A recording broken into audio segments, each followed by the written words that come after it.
Okay, there we go. There we go. Episode 7 of Bull Don't Lie. Should be episode 8, but load management did take place. So, Hmm. episode 7. Um, Today should be an interesting one. Should be a fun one. We're Hmm. gonna talk about what's is probably the most common discussion in basketball circles all the time. Um, and I think it's a relevant discussion now, especially for Euro Talk, as you seem to have a new opinion on the matter every couple weeks. If you can't tell, we are going to be talking about who the best player in the world is. Um, you just put out a tweet yesterday making your claim. So I'm gonna ask you, Real Talk, who is the best player in the world in your opinion? The best person dribbling a basketball and putting it in a orange cylinder right now is Shea Gilgis Alexander. Um, I came to that conclusion not last night, but last night kind of was just like the nail in the coffin. I was like, wow, he really is kind of like this good. He checked back in the game in the fourth quarter, and it was immediately over. Right, he did the fourth quarter thing again, where he comes in, he's amazing, he closes out the game.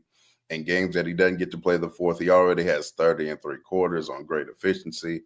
He starts these games too, mind you, like last night he was 3 for 8.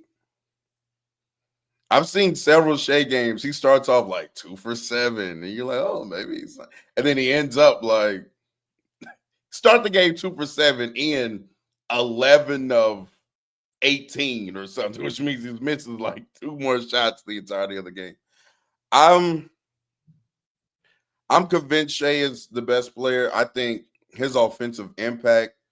I know the PRA isn't on par with some of the other players, but the impact is there with a lot of the other players. As far as the upper echelon of offensive talent in the league, the Lukas, the Jokic's, the Giannis's. Um, he may not rack up the rebounds, he may not rack up the assists, but his net rating swings are on par. His offensive rating when he's on the court is on par. Um, and I don't know. He's just the game is so simple for him, right? It's just give him a pick or isolate, and he's unstoppable. It's quite amazing to watch when that step back three is going in. What did he hit 5 last night out of He had 6? So five he threes, missed yeah. one. Oh man, yeah, he's really like that. I had to give it up to the guy. You know what I'm saying? I had to give it up to the guy. There are plus 18 with him on the court this year. Um, Yeah. 124 offensive rating, just Hmm. casual, just what you do. Um, so just to make sure we're on the same page, you think there's 4 people who have like a claim, or is it less, more? 3, Oh, 3. okay. Before I go, why has one of them moved away from this conversation? They're gonna tell me I'm turning my back on this player, but I'm just watching him play. It's Luka Doncic. I don't think Luka's playing to the level of Shea, Jokic, or Giannis. Um, Luka's putting up great PRA, right? He's like 35.99. I know I said 34.99 a lot in 2024, but that 34.99 was different in my opinion. The step back three was going that year, shooting like 38% on those, so it justified the amount of them he was taking. I also think his passing was just better in 24. I'm sure if you look at some of the, you know, shots at the rim generated or 3-point assists, it's similar. But I'm saying like his skill of passing, like some of these passes he's usually hits with no problem. They're getting deflected. He's been off on some of these loud passes. I'm like, that's not Luka Doncic that I know of. And then the turnovers are really a problem. He had 9 against the Phoenix Suns recently. And then, I mean, of course, the defense, right? I mean, he's participating more, so shouts out to him for that. But I also just saw recently a blow by percentage chart on Twitter. I He saw it. wasn't the worst. He was He second. wasn't the Shout out to worst. Royce O'Neal. Shout out to Royce Yeah, O'Neal. shout out to Royce getting blown by. You know what I'm saying? But and it was Scotty Barnes is on that list as well, by the way. Mm. So And Jokic he's in wasn't. elite territory. He's sharing elite company defensively. But yeah, the defense still isn't great. Foot speed isn't great, and I don't like that he just lacks being able to generate easy opportunities for himself. Right. So 24, what I'm really look like going back, the frequency in the shot area as far as where he's shooting the ball, short mid range, long mid range, threes, it's similar to 24. So really, I've just come to the conclusion that 24 is just dead ass one of the greatest shot making seasons we've probably like just ever seen in the history of the league. And is that actually repeatable for Luka to do and sustain in 24? That's kind of the conclusion I'm coming to, because again, the lack of like downhill effect in his game is concerning. It really is. Also, when he's playing now against these more athletic wings, it can get bad also for him with that nowadays due to the lack of burst. If you go back and watch Luka in like 2020, he was never, Derrick Rose, but Luka could move. Like, I don't think people really like understand. Luka could move a little bit, bro. Now it's just slow, methodical, and it's more skill based, but tough shots they wane. They're variance based. So it's kind of where I'm at with Luka. Still solidly the fourth best player in the league, though. Washed at 26. Okay, brother. I didn't say Yeah, washed. that's what I heard. Everything else he said was cool, but that's what I heard. Someone said, "Isn't Luca and Shea shooting the same percentage from two?" No, Luca's shooting a better percentage from two, actually. He Um, is. 60% to 59. It So just takes a hell of a lot less twos, though. So the I love a percentage lot. isn't. Yeah, that's all. Anyway, so you think Shea's the best? I think Luke Mm-hmm. is the fourth best. Mm-hmm. Fill in the gap. Shea, Giannis, Jokic, Luca. See a theme there. Interesting. Um, What's okay. the thing? What's the thing? um, okay. So you've got Shea, Giannis, Jokic, Luca. Um, I think based on just this season, if I imagined every player in the league was a rookie and this is the first you'd ever seen them, Mm-hmm. I would go Shea, Jokic, Giannis, Luca. That's what I would go. Just I think Mm-hmm. Shea's playing the best, Jokic the second best, Giannis third, Luca fourth. Based on everything I know and how good I think these guys are, I would go Jokic, Shea, Giannis, Luca. Um, I think possession to possession this season, I think Shea's been the best in the league because he's not giving back value on defense. Offensively, the floor is through the roof. Just able to consistently break down the defense, get to a shot he wants comfortably. The best scorer in the league, in my opinion. Um, and there's not much I can say about Shea that I haven't said in the last like few weeks. And I think because of the defensive upside, the fact that he's not bleeding value in any regard, the fact that Mm-hmm. there's so many lineups that he can make viable, all of that, I do think he's been better than Jokic this season. But the reason I say I think, I think, which means Mm-hmm. I think Jokic is better. But Mm-hmm. I'm not 100% certain I think Jokic is better. But I think I do think that. Mm-hmm. That when Jokic is fully engaged on defense and then everything he brings offensively, I think that player is better than what Shea can be.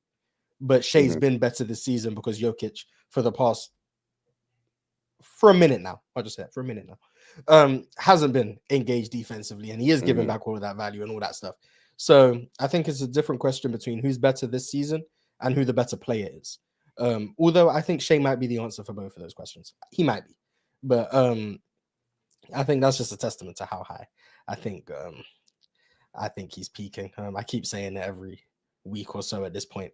Um, I also but don't want to leave out Giannis in these discussions.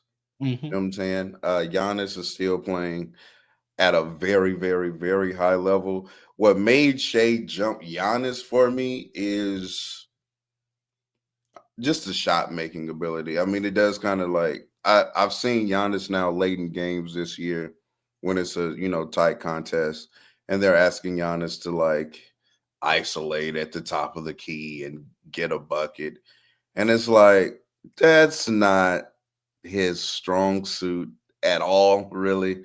When Giannis is resorting to shooting pull up middies or turnaround fadeaway, like that's a low percentage shot. Even when the percentages are saying it's good for him some of those years, it's still just a bad shot for Giannis. I'm sorry. Like it just is. Now you'll take him making them at a 45% clip like he was last year, right? That does elevate um like his offensive versatility when he is doing that to some degree. And the made basket is always better than a miss, obviously. But as far as Giannis as an offensive player, I still think he's dominant. I still think he's probably the no, not probably. He's the fourth best offensive player in the world. It's not like, I'm saying he's terrible or anything like that. It's just when you're in this echelon of player, we kind of get to nitpicking. And I also want to address like the real talk changes his mind on this area. I changed my mind. Number one, I questioned myself a hell of a lot, right? That's why to me, I be kicking everybody ass in debates because I've already had this debate with myself 15 times probably, right? That's number one. Number two, I think the statement to me is true. I really do think these players are like right here. It's not a oh, here's this player, here's everybody else. I think these players are all the three of them. I do think they've separated themselves a little bit from Luka. But the three of these players are all like amongst each other. So I don't know, man. I may change my mind in 2 weeks. I don't know. I may see Giannis average 38, 12, and 8 for a 2 week stretch and shoot 80% from the field. And how dare that change my mind? I don't know. I don't know. I don't know. He's incredible. They're all incredible. And of course, Jokic is having arguably the greatest offensive season ever. So there's that as well. But he is one of the worst defenders in the sport. So that Shout out to cannot that be graphic that's been circulating. Um, absolutely yeah, amazing graphic. embarrassing Um, graphic, by the way. It is. I'm sorry. I seen someone say that it's only the equivalent of giving up 0.75 points per game. So really, it actually doesn't mean that much. Shout out to that guy. Um, But I'm gonna read a couple super chats, bring some people up here to give their opinion on who the best player in the world is. The Trib One is living in 2023. Said Jokic, Giannis, Luka, and Shea, Joel at 3 if healthy. Yeah, I'm sorry to break it to you, man. We're in December and he still can't jump. So Oh I man. mean, hey, keep fighting the good fight. I'll stand with you. But yeah, it might be done. Um, but it's cool. And then he said, "What would the top four players' 2K ratings be in your mind?" Also, I think there's a separation between Jokic, Giannis versus Luka, Shea, and Tatum if healthy. So he thinks Jokic and Giannis are the top two, and they're like comfortably above the rest. 2K ratings. Do you agree in giving people 99s? uh, they never gave Kobe 99, so no. Okay, so what was Kobe's highest? Like, 98. ah, okay, buddy. Um, I would say Jokic and Shea 97. Giannis 96, Luca 95. That's probably where I'd have it. I'll have all three. I'll have them 397, Luca 96, Wemby 95, Ant 95. Yeah. Yeah. I think that's fair. Anyway, let's get people's opinions. This should be interesting. Got a couple people backstage. We got Kenny, we got Jonathan, we got Walsh, Titan, and our good friend Druba. Can you hear me? Hello guys. Rubo. How you guys? Yeah, how you guys doing? Hello. Yeah, I'm good. How you doing? What's up, man? What's up? I've been better. Welcome. We'll go around the room. Is Titan with us? Yo, Nope. Oh, he's here. Hello. Oh, There you go. Okay. We're gonna. Yeah. I'm looking we'll pissed. go I in missed the order real as I talks. see you on my screen. What did you say? Can you hear me? yeah. Hello. I can't believe I missed Real Talk's Kobe video, man. But anyway, moving past that, I think I've got. See, AJ is my favorite player. Yeah, he's my favorite player. But I've got Jokic 1. Jokic SG are kind of like for me. Then I've got Giannis. Then I've got Luka, like here, because Luka, like, yeah, the guy's tweaking, bro. He's just the turnovers are crazy. Like, also, Giannis. I feel like I know Giannis. there's something about Giannis this season. Like, he's been good. No. Hear me out. But like, his stats are good. His efficiency is good. But I look at Giannis play and it's like, I don't know, bro. It's like my eyes are just like seeing something different. You know what I mean? Like, it's just crazy. Like, I just don't feel like I feel like he's just a bit, like he's just a level below what I don't know. Like, not a huge amount, just like a slight decline. Maybe I'm tweaking, but that's just what I'm seeing. But anyway, yeah, I've got Jokic 1. Jokic 1, Shai 2. But like, I think Jokic is 1 because of reputation. I can't lie. Like, I've got 1 because of reputation. And it's been like 20 games, so like, I don't know. But yeah, that's my so far. But Shai's going crazy, man. Bro's saying like fucking, what was it, 68% true shooting or something. So it's like, yeah, it's kind of wild. But yeah, that's my list so far. So that's the same one as mine. So just copying my list. Welcome to Borderline. You can go ball. Okay. Kenny, are you with us? Yeah. What's up? There you go. Hello. Do you have your thoughts on best player in the world? Yes. When I think of best player in the world, I try to weigh all the different aspects of what applies to basketball game, and I think no one impacts the court on multiple levels, the same way that Jokic does, and that I think his offensive output just outweighs Shai's, more so because of how much he impacts in the sense of his scoring when he wants to score, his playmaking, his rebounding, and things of that nature. Where putting 1 on the ball or 2 on the ball with Jokic, it's dangerous either way. I think Shai is a very, very close second. And if I had to edge it out, it would be Shai. And then because of Giannis, him missing time, and then also just kind of he has to give so much on offense that he's lacking. With the thing that would have him over both of these guys is defense, is that he's lacking on that end. So I have to put him at 3. And then I wouldn't have Luka 4. I think I would have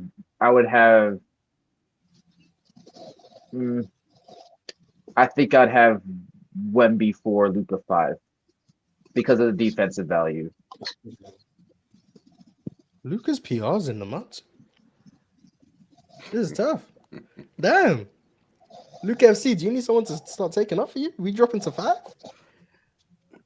Luka just needs to be a more efficient player. That's kind of what's like. I don't think people really understand that him being like what is he like +3 right now? I think he's +4. Right now he's +4. Respect him, +5.1. Okay, plus yeah, 5. I think that's fair. really What is he Plus at? 5.1 is good efficiency for that volume. It's just like I know, but when you see that, a lot of that is because he's averaging more free throws than any guard ever, Yeah, it's still efficiency. then like He it does draws put, fouls. It's still efficiency. it puts it in Like, perspective, bro. Like I You don't want know. relative EFG? Is that what you want? I mean, maybe. I guess he doesn't make shots like that. Like he doesn't have these games where, and I know that field goal percentage is so outdated, but like, where are your multiple 50+% from the field games, bro? Like, he's not making the one shot he wants to spam over and over and over again. I don't know, man. I don't know. I feel like you guys are being a bit harsh on my goat. He's plus 1.4 relative EFG. That's cool. Plus a 1.4. I mean, I get. Plus 1.4 relative EFG. You remember there was a time where I don't know if you remember this, but way back, years ago, I wasn't the highest on Luka. Like I know, and then he joined your. No. I watched him in 24. He was on Dallas, so thank you. But some of the like concerns of what I said then, they're still applying now. Like I don't think it's easy to play with Luka Doncic, to be honest with you. I think he is very ball dominant. And so when you are that ball dominant, like you have to be playing at such a prolific level, in my opinion, to justify the lack of ball movement and man movement in an offense. Yeah. My opinion. Do you think the 38% from 3 and 24 is just an outlier shooting? Outlier?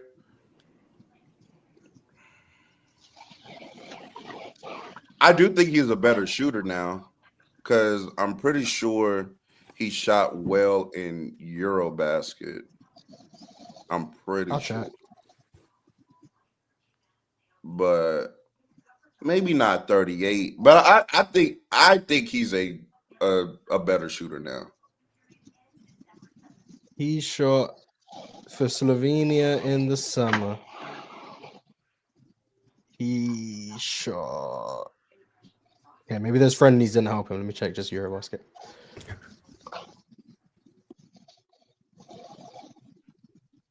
I have a question. He shot. I'm trying to find the number that's good. Bad? On contested catch and shoots, he shot 41%. But everything else, he was trash. Yeah, I think so. Wasn't ideal. It was cool. Oh man. I mean, 32%. I mean, do that information what you want. Oh man, maybe it was outlier. Cool. I don't know. 31% on off the dribble threes. 32%, 35% on catch and shoots. That's still kind of mid. But when he shot threes early in the clock, 57%. There you go. Yeah, maybe it was just an outlier year then. Maybe it was. I think when you're that heavy of a 3-point shooter like he is, you open yourself up to the volatility and the variance of it all. And if you're not gonna knock down threes at a consistent clip, it just it dents your scoring value, in my opinion. I do think he makes up for it with his ability to get to the line at the degree he does. But like, even in that regard, he's not like the elite of the elite free throw shooter. Like he's good. Right. He's a cool free throw shooter. I don't know what he's shooting this year, like 8%. Like that's cool. But like if he was like 85, 90, even that would drive a bit more value. And then not to mention the fact that when you're that good inside the 3-point line, it doesn't really make sense for you to be shooting 11 threes. Shoot that many threes. But he does what he does, and then like the off-ball stuff still doesn't exist. I still think the defense is criminal. I don't know how you feel. I still think it's just terrible. But yeah, but I think I might be a Luka hater. I don't know. I just don't see it the same way other people see it. I don't. Is there anyone up here who thinks Luka is the best? Just out of curiosity. Nah. In the world? Second best? Anyone? I'm on the fence. Okay, we'll take it on the fence. That's close enough. I'm on the fence. Okay, okay, we're close enough. Can you make first? can you make the case for me on why? Like, is there anything I'm missing with Luka? Educate me. No, it's simply Shai is just playing so out of this world. Because I'm be honest, before the season, I had Giannis at 1. And Giannis has been injured. Giannis has been injured. But so I would put Giannis behind Shai and Luka and Giannis. But Shai just leveled up. Luka 3-point percentage is going down. I want his playmaking to be. I just feel like the Lakers offense is catered for him.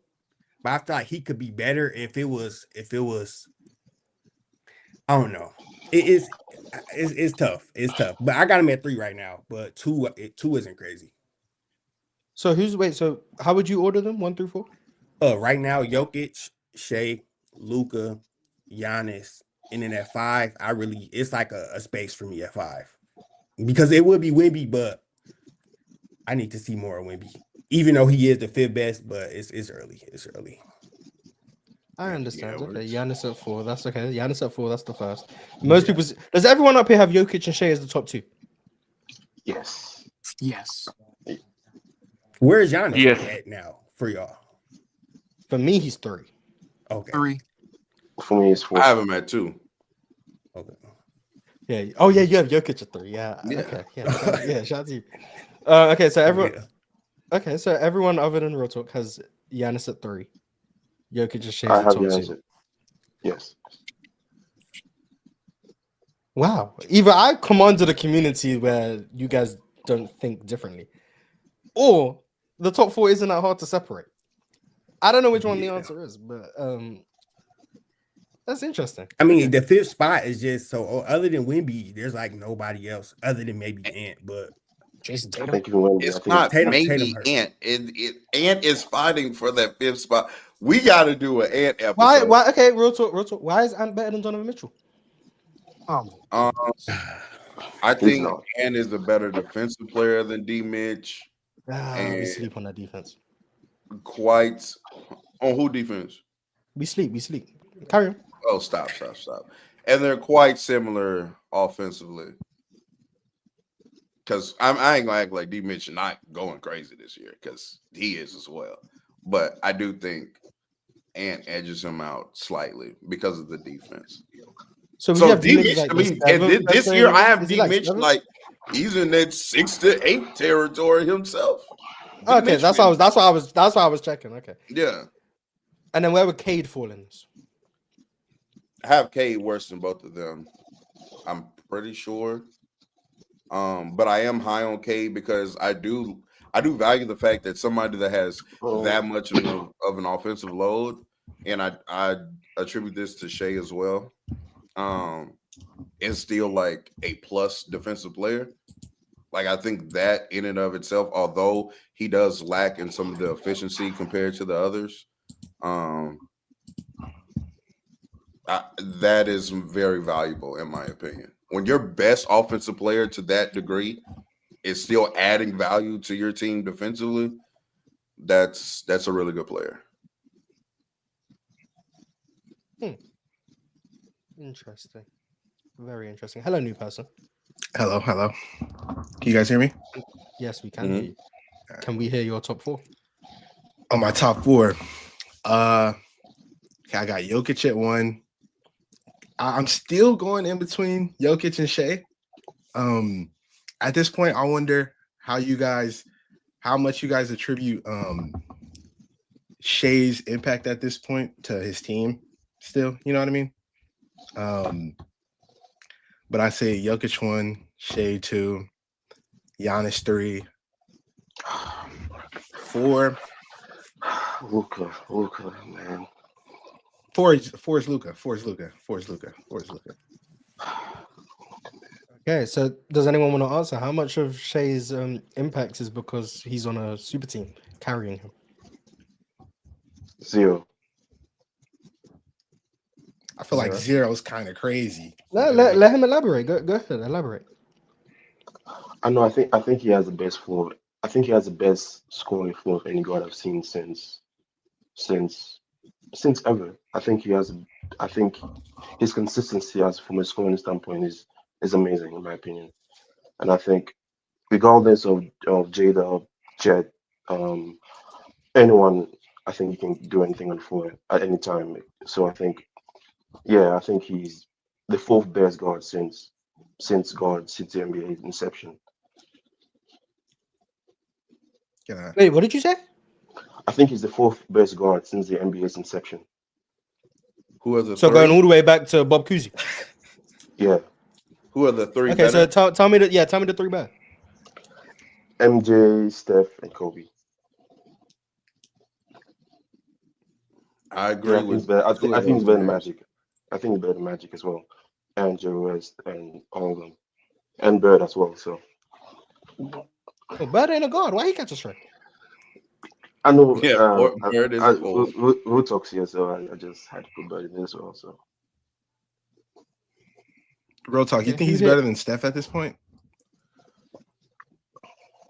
I think this is a legit conversation. Yeah, I think I do think that this is becoming a legit conversation. I do need to see, for him to complete that, I want to see one postseason run that is, I mean, yeah, he's probably not going to shoot 68% true shooting. Yeah, I agree. Like, that's fair, but give me a run where you do like 63. Yeah. And you still averaging like 34, 30, something like that. Hey, man. Did Steph ever put a postseason up like that without the greatest spacing of all time? No, he did not. But that's what you can't do what the other person does to be better. You have to be better to be better. But like within team concepts and the construction of the roster, and does he need to be plus 10 relative in order to be better? 63 would especially be especially when there's a defensive gap, especially when like there's a self-creation gap. Wait, do you think there's a self-creation gap? Yes, absolutely. Yes. Then like the turnover suppression and 21 Steph. I don't know. But Steph. No postseason sample Steph? Yeah, but that guy was, I mean, come on. 21 Steph is my favorite 5 Steph. in the postseason. My favorite too. Yeah, it's my favorite too. Steph was getting busy that year. I can't sit here and act like, come on, man. That stretch in like, was it April where he was averaging like 38 on like 4? Yeah. That's in the world talks. Yeah. Find that stretch because those numbers were crazy. Where is it? But I do think it is like, that would be a conversation. It definitely would be a conversation. Steph? I think people are hesitating to put Shai in some of these talks because they feel like it's too soon. But in all actuality, Steph, he's kind of having like that Steph arc. Because Steph wasn't really, first couple of years, obviously, he wasn't like known as a guy like that. But then once like 15 hit, it was like, oh shit, Steph is one of the greatest point guards ever after like the 17 years. Like, it was quick how quickly he elevated in these conversations. And I think the same thing is happening with Shai. Shai is quickly, because of his play and the team success. I'm not gonna lie, that is how you elevate quicker in conversations if you're winning, what Steph did and now SGA's doing. This is going to push him up the ladder very quickly. Do you think he is having a 2016 Steph level of season? I don't think a 2016's level season is possible offensively. Yes, that's what I was thinking when Real Talk was saying that he's going through the Steph arc, because if you are talking strictly regular season, that's one of the best season ever. I mean, to me, he's having one of the best seasons ever. But I do think Shai's like a legitimate. Okay, yeah. Real Talk, you are very high on D Wade. You think he's better than 09 Wade? Yes, at least I think so. You gotta be truthful with yourself, man. Acknowledge what you're seeing, man. Bro, because I think Wade couldn't put it in the basket like this, bro. I'm sorry, bro. But I mean, I also think 09 Wade, though, in fairness, is like better up Steph. there. We get it. Yeah, we get it. You think he's better 16. Steph? Yeah, we get it. I'm not saying he's better. I'm saying it's up there with a season like that. I've heard you say D Wade peaked higher than Steph. Oh yeah, absolutely. Yeah. So what are you talking about? Yeah. So you think he's better? Absolutely. Yeah, he's a better basketball player. Yeah, for sure. Okay. Yeah. Shai better than both of them. I'll say it's on par. What's stopping Shai? Oh. Yeah, go ahead. I don't know. The level of defensive player D Wade was also in 09. Shai is a much better shooter. Yeah, Shai played defense too. Yeah, he's not playing D Wade defense. He's not. But do you think the shooting gap is bigger than the defensive gap? Don't you think? The scoring gap is wide as well. Yes, the shooting gap and the scoring gap both are bigger than the defensive gap, I think. And the ball security. I also think D Wade is still a better passer and playmaker than Shai right now. Yeah, I think so. Better rebounder for what it's worth. Interior passes, I guess. Okay, brother. I'll say it's on par. That's the best you're going to get out of me right now. It's on par with the 09. What about 06 Kobe and Shai this year? Another season that it's on par with. So is it on par with like all great guard seasons this century? It's like one of the greatest guard seasons ever so far, yes, in my opinion. And it's better. How many you think are better? How many you definitively think are better? Definitively? Yes, definitively. Means you are comfortable, not clear or anything else, but you are comfortable saying that it's better. The early guard seasons I think are definitively better belong to Michael Jordan. I was also thinking that if you're not thinking relative to 91, 92, which years was? Probably just the years between like 88 and 93. 80, I'm not sure about 88. 89, yes, 88, I think so. But every other guard season, I'm listening. That's what the same thing I said when we did the Kobe Peak episode. I'll listen to the argument for every other season. Any of whether you're putting up 2021 Steph, you're putting up 2016 Steph, you're putting up 09 Wade, 03 T-Mac, 06 Kobe, 07 Nash, 2014 Chris Paul, 2017 Westbrook, 2019 Harden, 89 Magic, 87 Magic. If you want to go Jerry West, Oscar Robertson, Mars, but you also believe in relative to the era. So how are you listening to 2016 Steph? 2016 Steph? Because the level at which I think Shai is playing at, I would listen to someone make the case that he's playing better than 2016 Steph did. You're doing That's the relative era because 12. like 68 true shooting and 20 what? 16. 45% on 12 threes, man. I think efficiency is more than relative true shooting. What do you mean by that? I think also what Steph was to that league was very new, man. No one ever thought a player can shoot that good.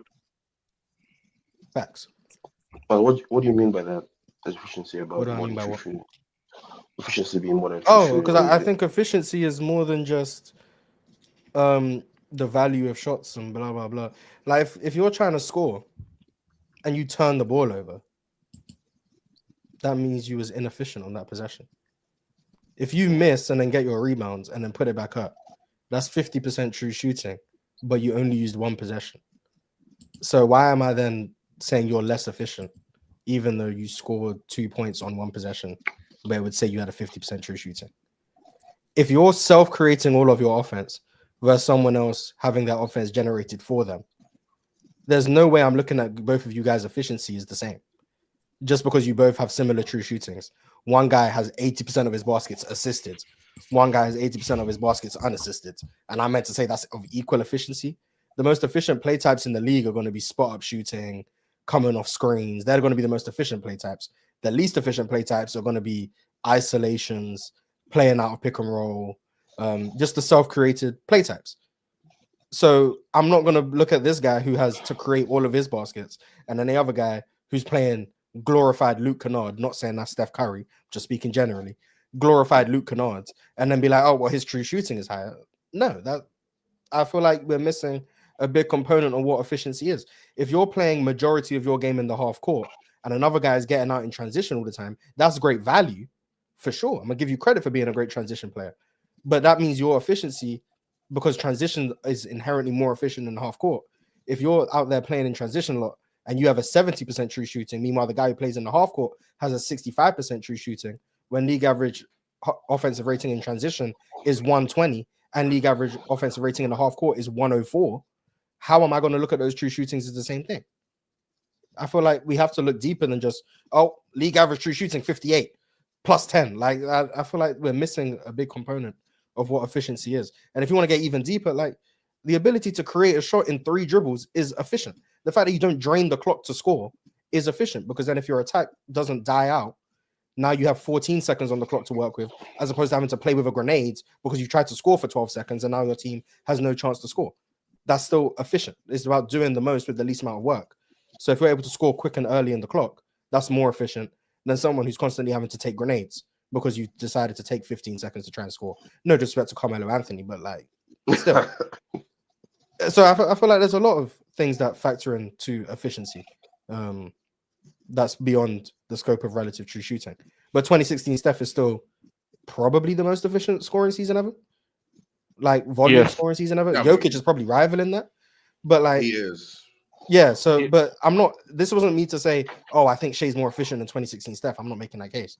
But what I am saying is that I think relative true shooting misses the mark on what efficiency is entirely. I don't think it's probably the best method we have now, but I don't think it's perfect, is really what I'm saying. But don't you think being a bigger outlier matters? Sure. I think that's what the separation between 2016 Steph and this SGA. Because I think Steph was much bigger outlier in that league.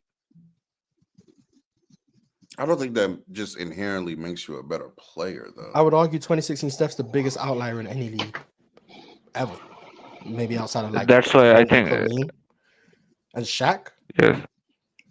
Yes, I think those are the seasons I would have ahead of Steph. So you'd have like 2016 Steph over like Bron? 13 Bron I would still keep ahead. But if I have to stick to my logic, then I would have 2016 Steph. But I know that 2013 Bron is better. Exactly. Shai's, yeah, but see, this is why I say sometimes it's fine to be logically inconsistent. Yes. I think Shai's benefiting right now because we haven't seen the playoffs. So we can project whatever. And we did see the playoffs for 2016 Steph, and we saw him not be healthy, and we saw him not be able to complete the postseason run at 100%, and we saw what happened in the finals and all that stuff, and the way he struggled with physicality and the self-creation and all that great stuff. If Shai goes into the playoffs and he struggles, I'm fine to leave these conversations alone. Like, another question, another thing I want to say in that regard, that if Shai is playing this good in regular season, is it not unfair to expect him to have this level of postseason? Because it will be a drop. I don't think plus 10 is possible in a postseason with this level of self-creation and scoring 32 a night. So if he goes plus 5, plus 6, I don't think it's bad. I agree, but I think I don't care about the time in the way other people seem to. Yes, because I think it's I think it's mostly a narrative thing to pull down people and bring and to make other people seems very better than they are. But I think that's the thing that will be used against SGA, because I think everything under the sun has been used against SGA to discredit him. Mars, what do you think? Yes. What do you think is Jokic's best season so far? Is it this season or like 2023 or 2024? I think this is the best Jokic has ever been. Like, is he now like the best offensive player ever in your opinion? Like, concretely the best offensive player ever? I think he's probably the best regular season offensive player ever. Like better than Steph? He's the Peyton Manning of the NBA. Maybe. I don't understand the reference. No. Maybe like see, this is the thing. I said that, and even then I'm like, I don't know if I agree with myself. I think he's like on that Mount Rushmore. I think he's one of the 4 best. Like, so him, Steph, Mike, and Bron. I think they're the 4 best offensive players ever. I think he's in that group. So I think last year we said this was the best ever, and this year we're saying this is the best ever been. Like, how far do we keep going on this path of him being the best? Like, because this season is better than last season, and last season was probably the best offensive season I've ever seen. So like, at what point do we go like this guy is the best offensive player, number 1, concrete, like no one else? At what point do we say that? When I think he's playoff proof. Okay. Like, it got to a point, and that's kind of why I like. That's why the best offensive player ever is probably Bron or MJ. It's not probably, they are. Probably.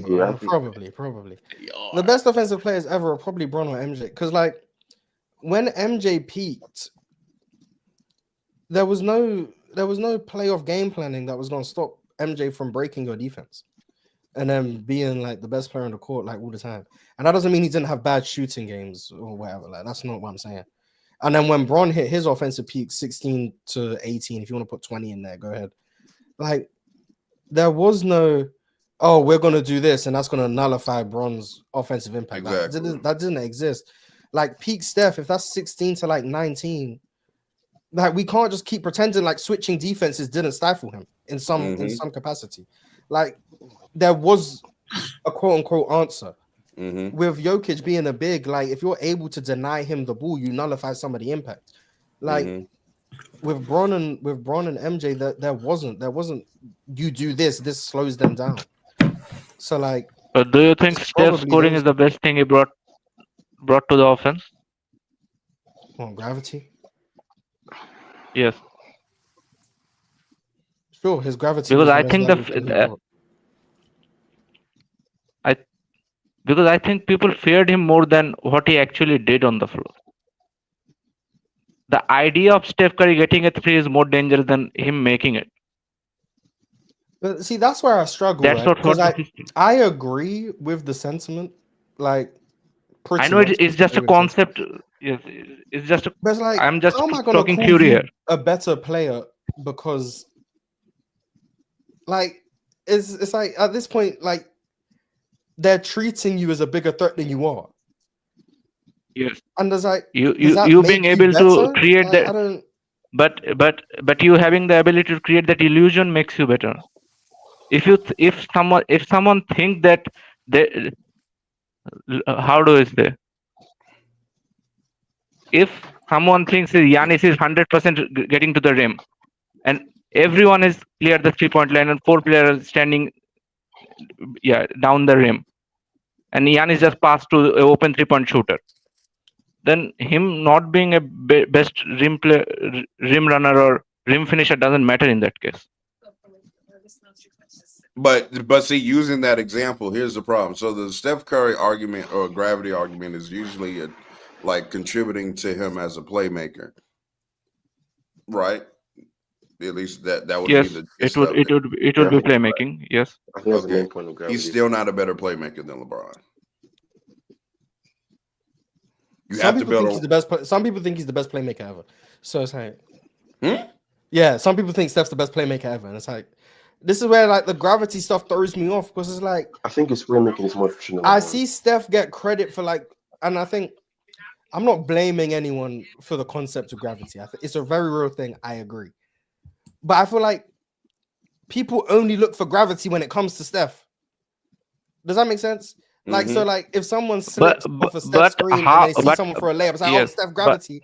And then the same thing will happen where someone will collapse a defense with 4 people and it's just, oh yeah, an assist. But like, that's also gravity. Like, so it's like, I feel like gravity only gets I believe that. I am also a believer that the argument of putting a wall in front of anything is bullshit argument. Because if you're making a wall, you are already lost the battle. Now Giannis just has to make the pass. Giannis have done his job if the wall has been made.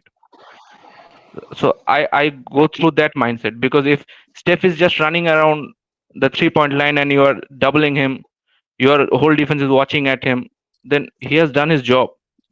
He just need to make the pass now. The Warriors also don't have like offensively, considering the rosters they've had, their playoff offenses are relatively disappointing in terms of the performance. And that doesn't mean they're not some of the best ever. But respectfully, if you employ Steph, Clay, and Kevin Durant, the Suns shouldn't be outperforming you in the playoffs on offense. Like, they just shouldn't. Like, I get relative, 7 seconds. At some point, we have to acknowledge the Suns that missed Amari Stoudemire for one of their deep postseason runs produced better playoff offense than a Steph Curry-led offense with Kevin Durant on the roster, with Klay Thompson spacing on the roster. I really don't understand that the Cavs from 15 to 17 put forth a better 3-year offensive stretch in the playoffs than the Warriors did. That's the end of the argument. That's like a Bron-led offense that was dealing with Kevin Love injuries, Kyrie injuries, then played the Warriors in 16 again, and then had the Kyrie's postseason run in 2017, put together a better offensive run in the playoffs than any Steph Curry stretch. And he had Kevin Durant alongside him. It's the end of the argument, Drew. Steph, in theory, yes, the gravity stuff is cool, but when teams are switching everything and they're actually communicating correctly, the gravity's not working. Because the reason the gravity works is because teams are blowing their assignment. They're blowing their switches. That's why you see the clips of Kevin Durant getting down the lane for a dunk, and they're like, oh my God, Steph clears KD because of this. When teams don't miscommunicate, you're not getting that. When they played the Rockets, you know why they needed Kevin Durant's isolation scoring? Because they weren't blowing switches. Like, it wasn't just, Steph just struggled against the Rockets and they needed KD, great teammate. No, because Steph's gravity was nullified by a switching defense that was competent. Like, that's what happened. Like, I think Steph is amazing. And I'm not saying his gravity isn't real, but what I am saying is, to Drewbo's point, he did say he was having a theoretical discussion. I'm not knocking him. Mm-hmm. But, like, the idea of Steph's offensive impact in the playoffs is probably stronger than the reality is. And the reality is still probably one of the 5 most impactful offensive players in the history of the sport. I'm not arguing. Mm-hmm. Yeah. But it's like, when I hear best playmaker ever, and I'm not saying you said that. When I hear best playmaker ever, you lose me. When I hear like people try to act like it's just some unsolvable offense, and it's like, but it's not. Like, it's not an unsolvable offense until they added Kevin Durant. And it's like, I don't know. Maybe I'm missing something. That's why, to me, although I also don't agree with the idea that Steph is the best playmaker ever. Yeah, I wasn't saying just to But I wish Steph could have had. If I'm going to value one or the other, if I'm getting like the extreme of one or the other, right? Either off-ball scoring or on-ball scoring in like isolation. At the end of and that's also why I'm like getting higher and higher and higher on Shai, because it's like all of that other stuff is cool. I'm not saying like off-ball scoring isn't important. I'm not saying getting out in transition isn't important, et cetera, But as you getting to the playoffs and you're playing some of these better defensive rosters and these more talented defensive rosters, you being able to win your one-on-one matchup consistently and force help that way is going to be more valuable than you running around. It just is. LeBron being able to manufacture a switch, get the switch, beat said switch off the dribble, collapse the defense, or get a layup or a wide open 3 to a 40% shooter is going to be better than, hey, let's just make sure we switch everything. And now we have, hey, Aaron Gordon on Steph Curry. Aaron Gordon, can you hold your own this possession? And if you can, we won the possession. We won that possession. To me, even like if LeBron drives, collapses the defense, and kicks it out to a great 3-point shooter who's open, even if he misses, the offense won that possession. They just didn't make the basket because they executed something that they were looking for. Hey, I'm looking to get this 42% corner shooter open. We got that done. We just didn't make the shot. The Warriors, in what they were doing, isolation play was not really something they were looking to do, unless Steph got like a big on them. If Steph got a big, all right, well, he'll blah, blah, blah, blah, blah. But that wasn't something they were looking to do. That's why the Kevin Durant in these Rocket series was so crucial, because Kevin Durant could win his one-on-one matchup consistently. That is valuable to a great extent. It's just it's like we all agree that the Warriors with KD are the most talented team ever, particularly offensively. But then their best stretches offensively are being outdone by teams that people would deem inferior. And it throws me off. Like, Bron has so the 15 to 17 Cavs are actually the second best 3-year postseason stretch of any teams that play a lot of games in a 3-year stretch, 45 games or more. They're the second best postseason offense. The 16 to 18 Cavs are also in the top 7. The 12 to 14 Heat are right behind them. So Bron has 3 of the best 10 stretches ever. Like, not just Bron. Bron's on the team. But, you get my point. 12 to 14 Heat plus 8.7. 16 to 18 Cavs plus 8.9. 15 to 17 Cavs plus 9.5. And that's with a diversity of rosters. That's 13 and 14 once Wade starts to decline in Miami. That's 15 postseason run with no Kyrie. Kevin Love being hurt. Well, Kyrie was there, but Kyrie was in and out. Kevin Love being hurt. The 16 postseason that obviously they went through. 17, a fully healthy Cavs team. Then again, 16 to 18. 18, we know what the Cavs roster looked like. They're still putting out better offenses than the best thing that the Warriors put out. And then look up the Nuggets' best 3-year stretch in the playoffs, by the way. Get ready to hear this, Jokic Glazer. How low are the Warriors? We're not about to do the Nuggets there, man. But I'll just let you know the Nuggets are not in these talks. I'll just put that out there. Mm-hmm. The Nuggets are not in these talks. Just for reference, the guy leading the best 05 to 07 Phoenix. Cool. Tax relative to error, whatever. Then, like I said, the Cavs, the Lakers from 90, and this is what makes Shaq so amazing. The 99 to 01 Lakers. So this is before Kobe's ascension outside of 01. 01 Kobe ascended. But 99, 99 and 2000, this is before Kobe was really that level of player. That's the third best stretch of postseason offense ever. And 2 of them are with Kobe, who's not at the level yet. And that's a plus 9.2 across 3 years. And then you got the 85 to 87 Lakers, shout out to Magic. The 87 to 89 Lakers, shout out to Magic. Once again, another bronze stretch, bronze stretch. Then you got, Jay's Worthy. Then you got the 2000 to 02 Lakers, once again, Shaq and Kobe. Then you got an MJ stretch, 91 to 93. Another Magic Johnson stretch, another Magic Johnson stretch, another Magic Johnson stretch. A Reggie Miller stretch. Shout out to the 98 to 2000 Pacers. So real gravity, actually clearing Steph Curry. This is all before the Warriors come up. That's cool. Another Lakers stretch with Shaq and Kobe. Another Bulls stretch. And then you get the 17 to 19 Warriors. A plus 7.5 offense. Like, how do you have Steph, Clay, and Kevin Durant for 3 years and get to a plus 7.5? Like, and then the 16 to 18 Warriors are plus 6.9. Moses and Steph in the bag now. And then right below that is the 88 Celtics, actually. So, there's a Larry Bird stretch in there, plus 7. So, it's just no Jokic teams.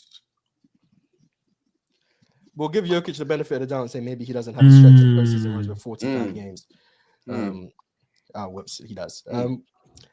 The 23 to 25 Nuggets are not going to be there. No, they're not. What's their plus? What are they plus? I have to find them, actually. I do. I just want to know. I do want to know. I'm sorry. First of all, this might take me a little while. Bear with me. Mm-hmm. What's up? As a member of Giannis FC, you just got kicked, buddy. We needed you this time. Who made you the president?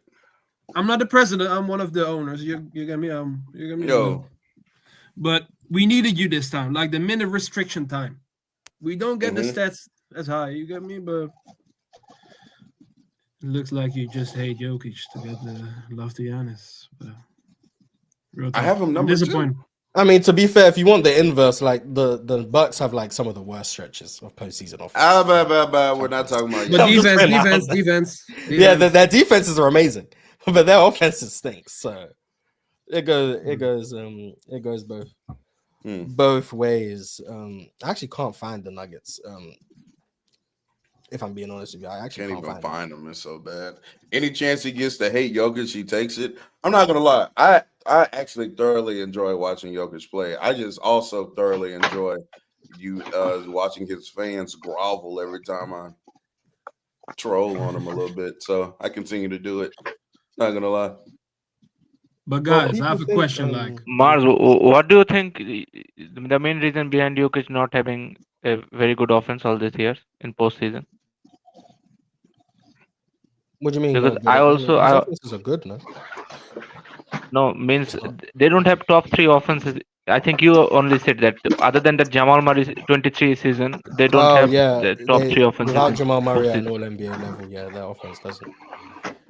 You think that's because of lack of talent or something? The play style changes in the postseason. Because I also struggle to. They're not the most talented. Part of it, I think, is they're not the most talented. Part of it is when you have a big like you've got to be able to get the guy the ball, and that's what makes it's harder for a big to have the same level of offensive impact as a guard or a wing. And I think that's true throughout NBA history. Like the only exceptions in that regard have been Jokic, Shaq, Kareem, and Webb. As true centers who have been able to provide that level of impact. It's just hard. That's why they typically mask it with providing elite level defensive impact. And that's how they end up getting to climb these lists, because they're really good offensively, even though they aren't able to match the same as the guards and the wings. But defensively, because by virtue of their position, the rim protection, and all that stuff, they're able to still provide more cumulative impact. What made Jokic so special was that he was able to provide the offensive impact of a guard or a wing, so you could look past some of the defensive deficiencies. But in the playoffs, those offenses aren't as potent, so therefore you need the defense to make up for it. And whether or not it does, that's for you guys to decide. That's wherever. But that's the issue of having a defensively limited center, because at the end of the day, the flaws of being a big still are going to exist. And one of those flaws is that they can't give the ball to themselves. So I'm not gonna lie, you reading that off, me thinking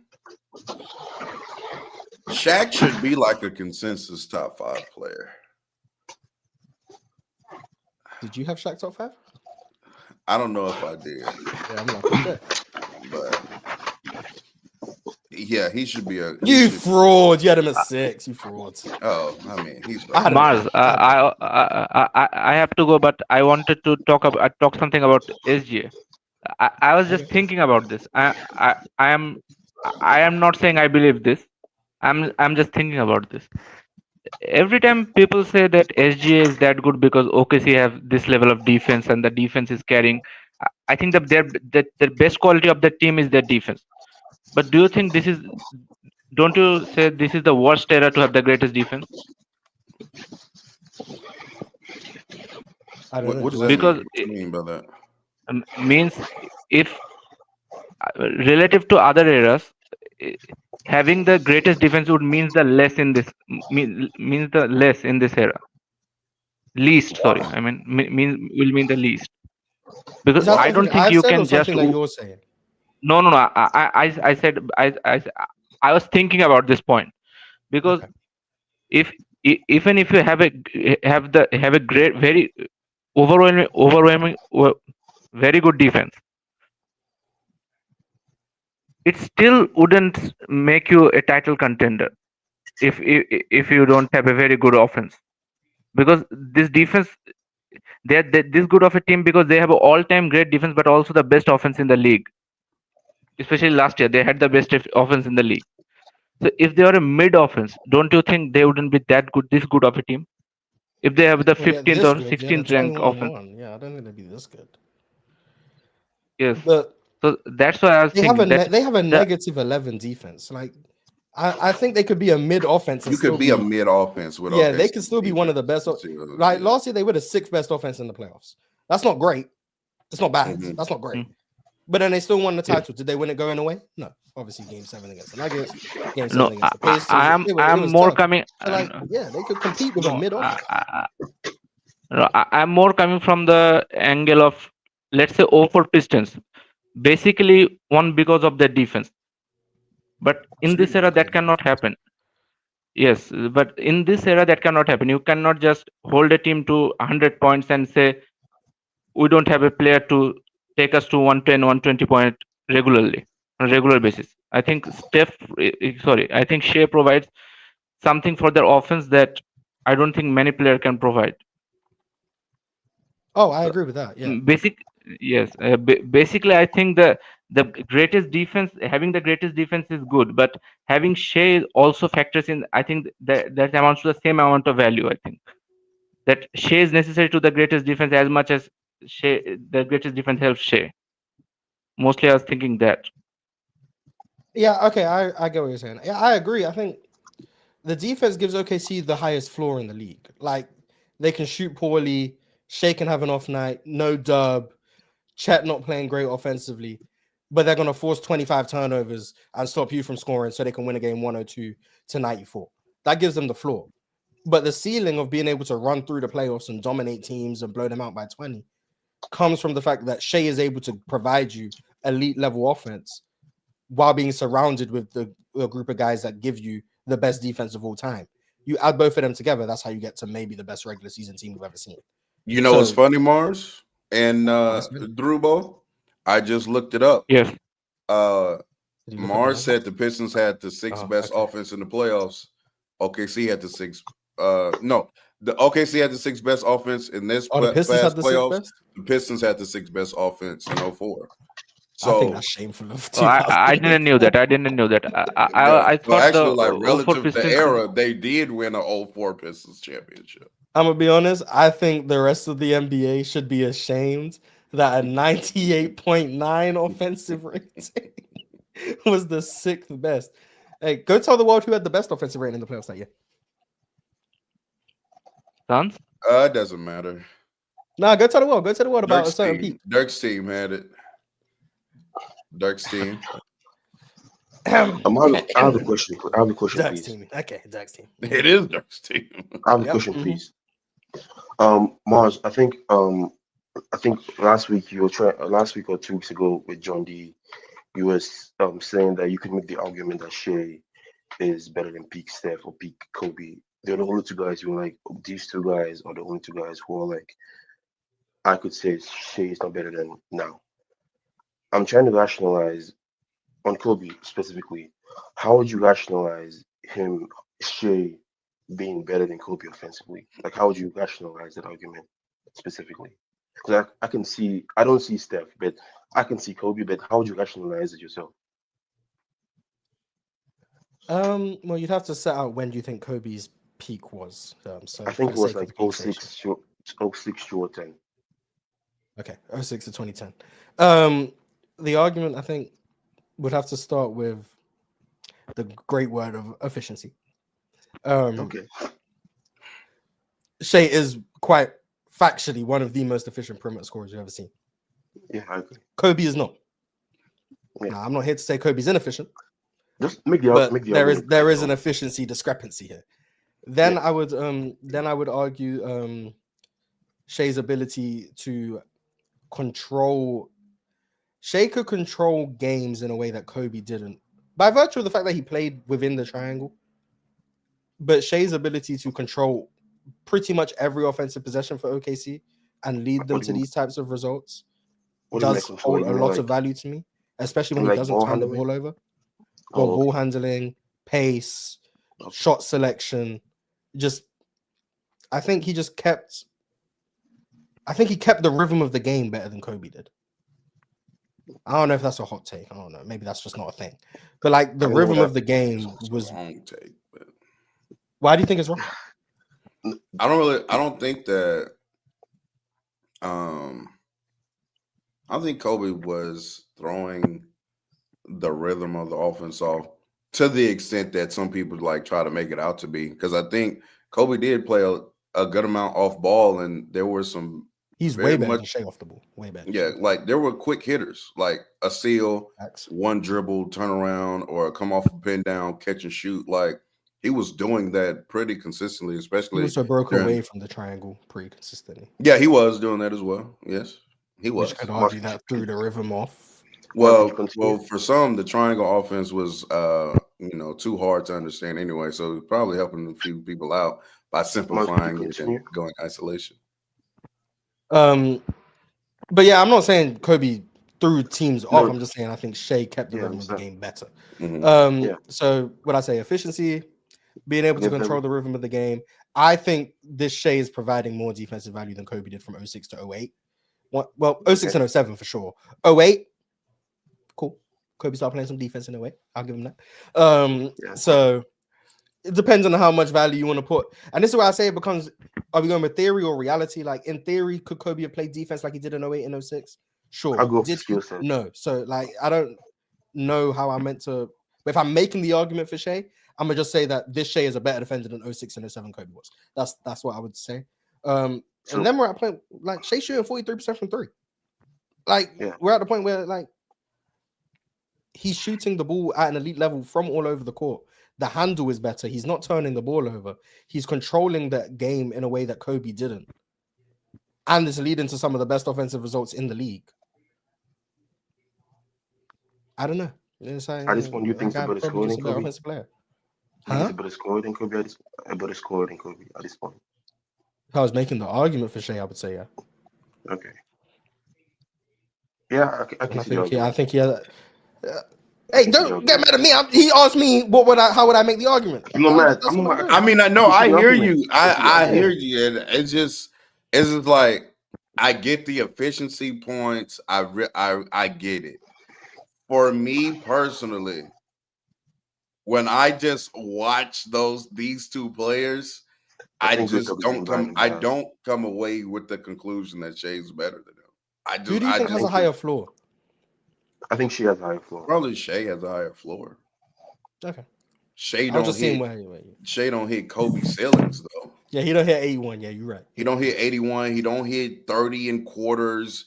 He don't hit.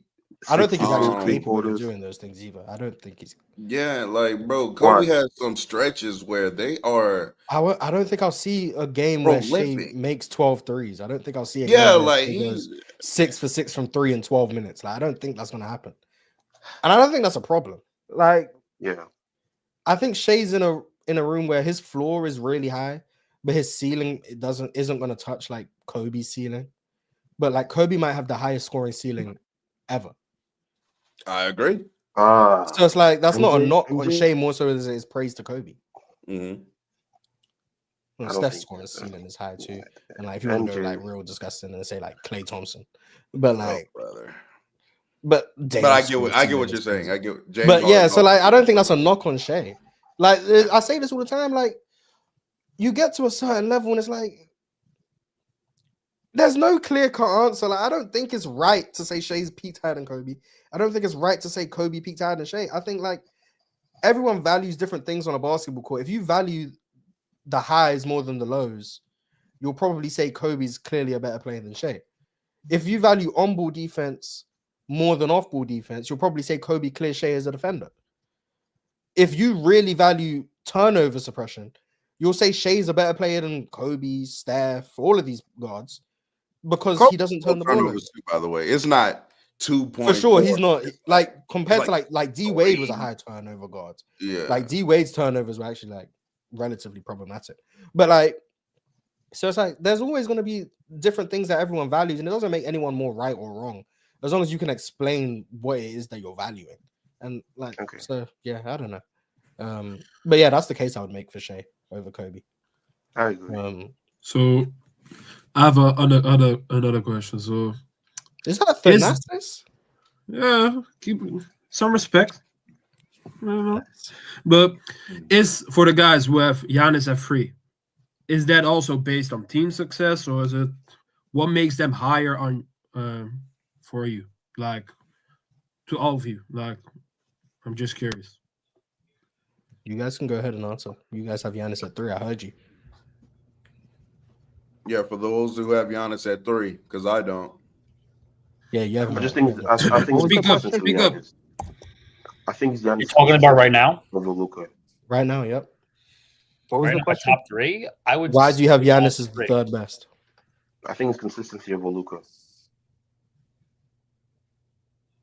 So you have Giannis at 3. So if you have Giannis at 3, then where do you have Luka then? 4. A 4? Oh, okay. Yeah, I personally have Giannis at 3.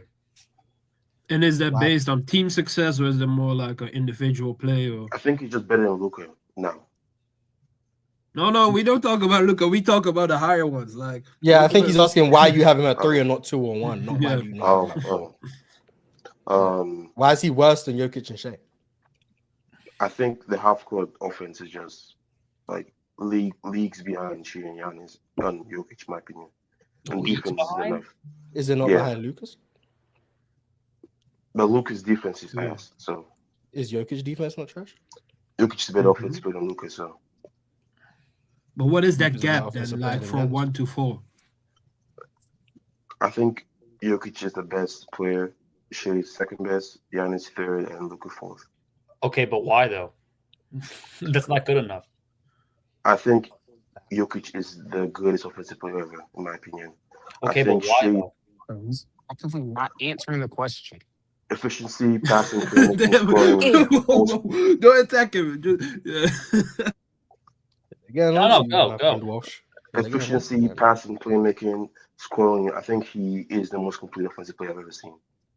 I think he can do it all.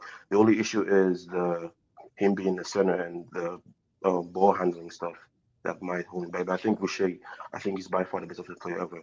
And Shai, I think Shai is having one of the best scoring seasons ever. He has the best floor of a score I've ever seen, man. And I think the shooting is amazing. The scoring consistency is amazing with Shai. The defense is amazing this season with Shai. Then Giannis, just the half court stuff with Giannis, I just like he looks like a ball in the half court. Like he looks so clunky and messy. And yeah, then Luka is just shot selection is just ass. Defense ass. So. But is that half court also not based on team? You get what I mean? Like I think it's him. I don't think it's a team. So out of curiosity, I guess is the right word.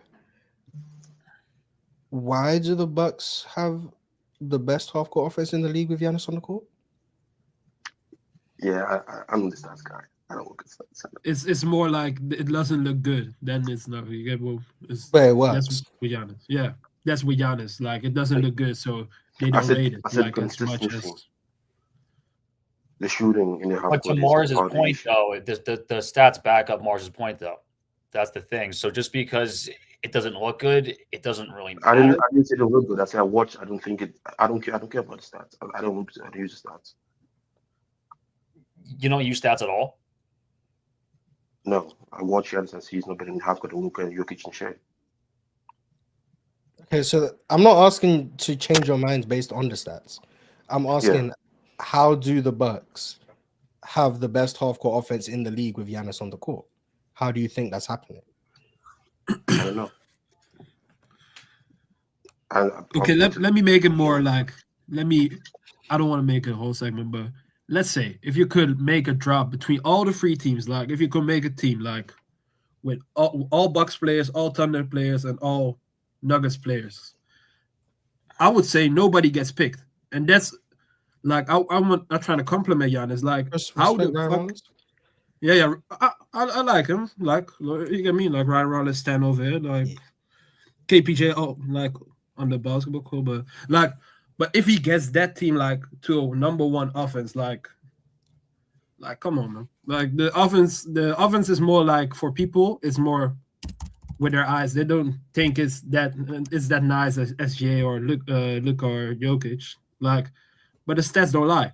Like, yes, and the number one offense with like he plays a lot with like Ryan, with KPJ, like sometimes with Kuzma in stretches. Like, come on, man. The number one offense with those guys. Like, still respect Ryan Rollins, but come on. Yeah, I just feel like if the reason Giannis is below Shai and Jokic, but ahead of Luka, is because in the half court offensively he leaves a lot to be desired. I feel like the Bucks should be struggling to score in the half court with a roster this limited. Like, is that not a fair thing to Yeah, like, I think it's fair. I think the critique is very fair. I think it's fair. I think if you think that what I see isn't, if you think that his scoring deficiencies from a shooting perspective isn't enough, and I think if you think that the stats there, yeah, I think that's fine. But I think from my perspective, I think I deeply value the ability to shoot and the ability to operate from the mid range and play from the post and all that stuff. So I think that's why I'm more on Giannis than Shai and Luka.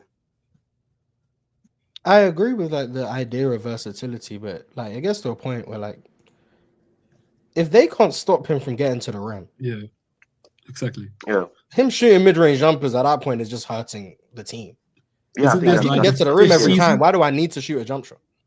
I yeah? agree. Isn't this like the 5th season he averaged like 30 plus points a game? That Like, is the Giannis stands go-to 30 points on 60%. no. My thing is like the guy who takes nothing but dunk shoots 60% from the field, guys. Stop him from dunking. Hey, love it. Stop it. Oh, look, 60%. Oh, yeah. But Why you dunk the ball every time? Nice season. Why you not shooting 70%? God damn, everything's at the rim. I'm meant to praise 64%. Lucas shooting 91% at the rim. Now imagine if all he did was just shoot shots at the rim. Lucas shooting 90% from the field. Statistically. But I meant to praise But to the other guys, is it more like difference is so crazy. But to the other guys, is it more like team success also combined with the why Giannis is on free, or is it more like individual? Like we heard him, but I'm trying to know, like, because I know for sure if Giannis gets traded to a good team, a lot of people are gonna change their way about their mind about Giannis because he has to do. No, the defense is also a thing. Like you get me, he has to do a lot, and but he also has to do a lot of offense. Like, come on. Which Luka is better, this year Luka or 24 Luka? 24. The Giannis team success. I tried to separate a player from team success. Like I tried to just look at the player for who they are individually, but like your teammates do affect the way you are able to impact the game, whether they fit your play style, all of that stuff. Like it's hard to just isolate an individual completely. I do think Giannis not being fully healthy in postseasons or not having fully healthy teams in postseasons definitely does hurt him. But I do think if Giannis gets traded to a team, because that's the reports whether they're exploring. If Giannis gets traded to a team that's good, I do think people will start putting him back. Okay, he's still in them, but like more comfortably for the casuals. He might be the best in the world, blah blah blah. If they go conference finals, if he joins the Heat or something. Casual people will be saying that. It's more because real ones like you have been saying he's the best the whole time. Yeah, real ones. No. But I get it. I have Giannis as the best, but I don't care if Jokic or SGA is the best because I like all of them. Like I just like to watch basketball, but it's more like the disrespect. I hear people say clear. Like, come on, man. If you watch this guy every game, like I never had a feeling like nobody else was better nobody else on the court is better than him. And the same feeling I have with Jokic and the same feeling I have with SGA is just preference at the end of the day. But I don't like the disrespect. Like maybe it's free.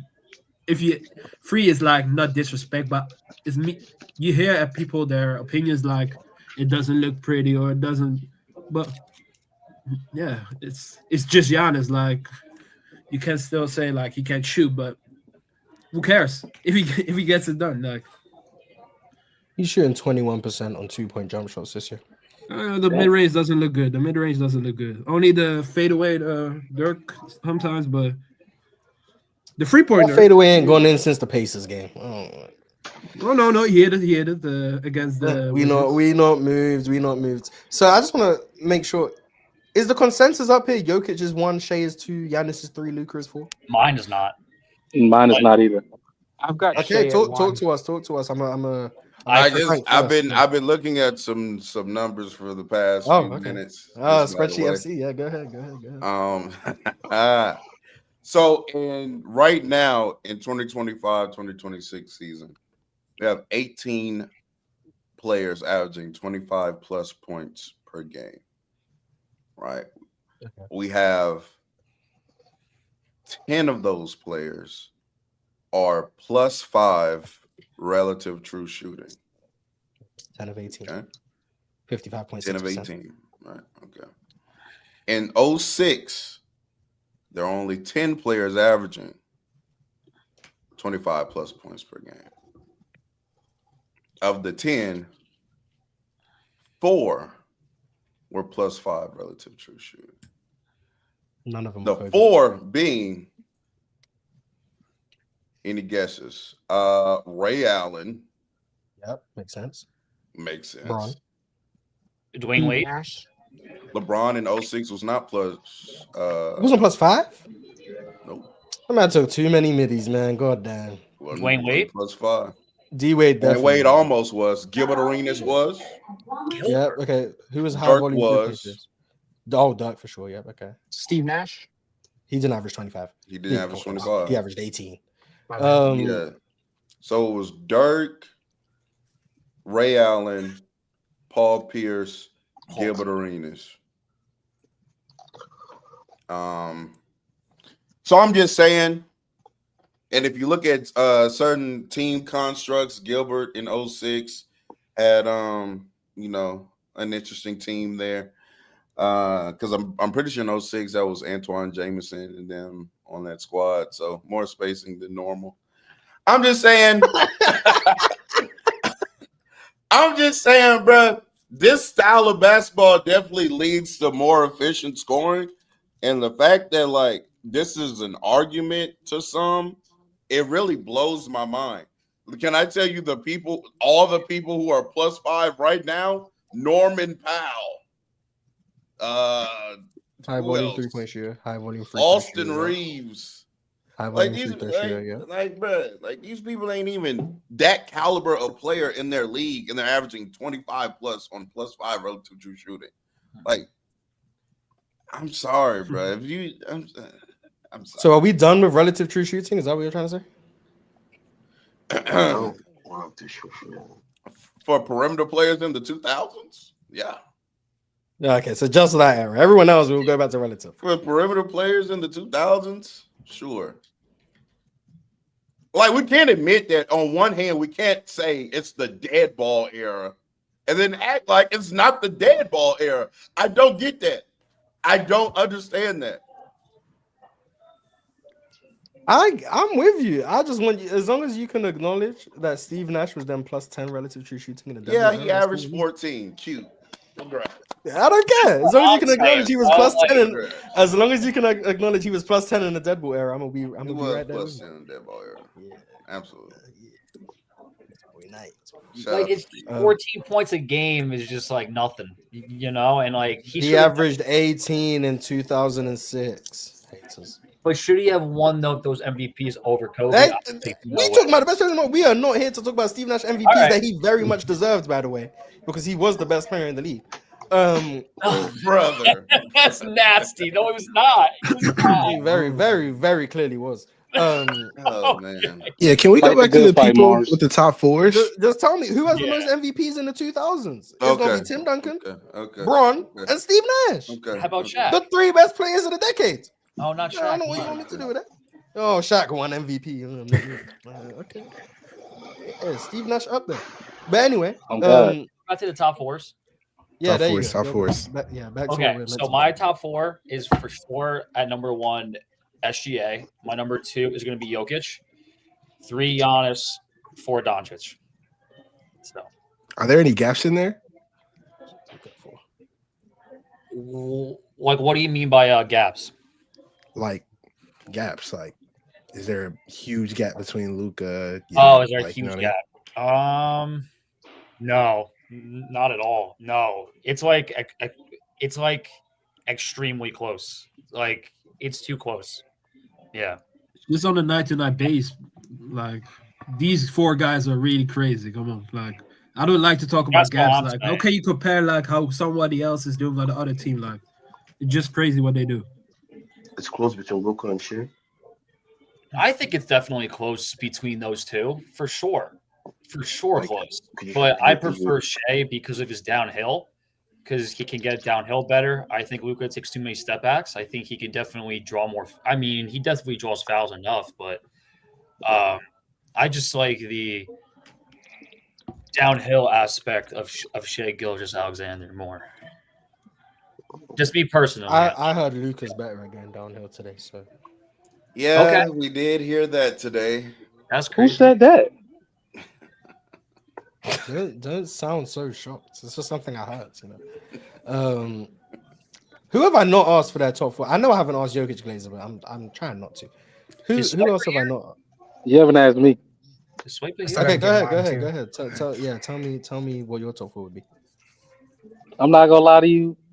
I don't know who I got number 1. It's between Shai and Giannis, but I do got Jokic at 3 and Luka at 4. 1, it could be either Shai or Giannis. I don't care at this point. See, he really cares about defense, unlike some of you frauds. Is that why Jokic at 3? Because of defense? Yeah, it's just sometimes, man, like the offense is spectacular. There are moments in games where it's like sometimes the defense is so detrimental that it doesn't balance out the offense. Now, it isn't all the time, but there are some times I'm just like, man, I just don't think. You mean allowing people to run to the rim and lay the ball up actually hurts your value as a player? Yeah. Will Thompson is just such a low IQ individual. He's not allowing them to lay the ball up. He's trying to spark transition by getting the ball out of bounds quicker to start offense. But you just don't see the game through his lenses. That's the problem. Facts. Yeah, don't forget the fake contest. That's also the part of defense. The fake contest, exactly. That's called intimidation. Yeah, you guys play 2K20. You know about intimidator badge. Yeah. Oh my god. Exactly. So that's what Jokic. Why do people keep saying this is the best Jokic we've seen when everybody also says that he played defense at 23? Wouldn't that be the best Jokic? It's because this one's so much better offensively, in my opinion. And it's like, makes him so much better. But this is the thing. But defense is a magical thing, right? Similar to your thing about 06 Kobe. They just think Jokic is capable of playing defense like he did a couple years ago. He's just not. Same way Kobe in 06 was capable of playing the defense he played in 08. He just didn't. So, like, they're going to be like, this guy's better offensively. He can still do what he did defensively back then. Yeah, but I hear you. I hear you. So it's like, if you think Jokic is better offensively now than he was then, and you think he's capable of playing the same level of defense back now as he is then, this guy's the better player. And that's where I stand. I think he's a better player than he was then. Now, on a game-to-game basis, is he providing the same amount of value? I don't know. That's okay. Because I think game-to-game value versus same thing as like when LeBron James was coasting in the regular season. LeBron James was a better player than James Harden, but James Harden was providing more value on a game-to-game basis. No. Don't compare it to another player. But you get what I'm saying? I know I get what you're saying, but when you're comparing him to himself, right? Mm-hmm. Which is, I think, why, like, it's a reason, like, me and you and some others are getting higher on that late first in Cleveland Bron. It's because maybe he's not as good as, let's say, 2018 Bron, or as skillful. The motor, though, as far as a game-to-game basis, it was the whole season. Unbelievable. Unbelievable. It's like a motor is a skill, in my opinion. Maybe not skill. Motor is a value. Motor is valuable. I'll say that. Motor is valuable. No, skill. There you go. I'll stay away from skill. Motor is valuable. No. So it's like, which one does the intent of playing with a high motor on a game-to-game basis, does that equal to, the better player per se? Or are we just going to say, hey, 2018 or whatever version of Bron you have is better, is just better? It's a totality thing. It's interesting, though. It's an interesting thing to talk about. Because 09 Bron, didn't they win 66 games? And that's a lot, because the whole season he was going to be forever underrated in my mind. I don't know what you a top 5 offensive and defensive player in the sport simultaneously, and then you go in the playoffs and you're a top 5 offensive and defensive player in the sport again. Yeah. Like I hear people say that Braun failed in that Magic series. I'm like, that nigga was casually averaging like 38, 8, and 8. Like I'm gonna be honest. I rewatched that series in the summer. The magnet ball the Magic were getting in the clutch was crazy. Like you replay that series 10 times, I swear the Cavs win 6 of them. Like they were winning these games, and then Hedo Turkoglu turned into Klay Thompson. Like they just don't miss. And then obviously Dwight was fouling out the whole front line, which obviously didn't help. So like Dwight was great, but like Bron was the best player in the series by a very significant margin. Oh yeah. To be fair, wasn't Bron? I'm gonna say what? Some people don't want to hear that for whatever reason. Wasn't Bron second leading scorer like Shaq in that series? I don't know who the second leading scorer in the team. I want to say it was Mo Williams, but I'll check. I think Shaq and Mo Williams was tied, and like Antoine Jameson was like the fourth. Yeah, it was nasty. Like the spacing was nasty. Bron was something different, man. Like in that playoff run, his middies were actually falling as well. Like in that series, his middies Bron was playing Magna Ball in game 1 of that series. I do remember. Like, yeah, I don't really have anything to like. 09 Bron was like so clearly the best player in the world. Like I'm not. Was that his? What year was Bron defense at his best? No, real talk. Respectfully. I'm not gonna lie. 09 Bron was doing some crazy shit. I hope you know that Bron played better against Orlando than Kobe did. I hope you know. I mean, whatever. That's fair to say. Now one got the chip, so shout out. Yeah, we have 48-8 too against Orlando. Game 1. Game 1, right? Yeah, game 1. Yeah. Okay, cool. And then still shot like 42% for the series. But you know, who cares? Yeah, Bron was a percentage. Okay. And then 2010 Bron, like I could make the argument 2010 Bron was better than 09 Bron. He just got hurt in the postseason. So like you didn't get to see it in a postseason run because he hurt his elbow in the first round. Yeah. But like that season, like his defense was still magnificent. Offensively, I could argue he was even better by that point. It's just he got hurt in the postseason, so you didn't get to see a 38, 8 and 8 against the Magic. He played Boston and struggled. But it's like I don't know. I was watching, I don't remember which Bulls game it was, but his elbow was so hurt. He shot a free throw left-handed. He missed, but he shot a free throw left-handed. Like the guy was hurt. Yeah, it's like no one cares. So I think that's the underrated part of 2018 because people forget. I think they said it after, but Bron had messed up his elbow so bad in 2018, he had to change like his shooting form for the playoffs. I actually think that was probably to his benefit later on. Yeah. To be fair. But yeah, Bron, I think 09 and 2010 Bron is arguably his peak. Arguably. Do I think it is? Yeah. But I would definitely listen to the argument. But to the motor point, it comes back to the in theory versus reality thing. In theory, this is probably the best Jokic has ever been because you think he can get back to that. The thing is, the defensive level we're saying is don't suck. Like we're not. Yeah, that is. It's not like he's reaching like we're not like it's like just don't be a liability. Hedge and get back, please. More passion. So it's like I think Jokic is capable of that, and I think you'll see it probably in the playoffs or whatever, or big high leverage moments in games. But then his offense goes down though every time he. Yeah, and that's what I want to see. I want to see if we have another postseason where Jokic ramps up the defensive intensity, and the offense craters again, his individual offense craters again. Then we have to start talking about the fact that maybe this guy can't scale up his defense without sabotaging his offense. And if he can't, I think that hurts him. I think that hurts him a lot. He's ass at defense.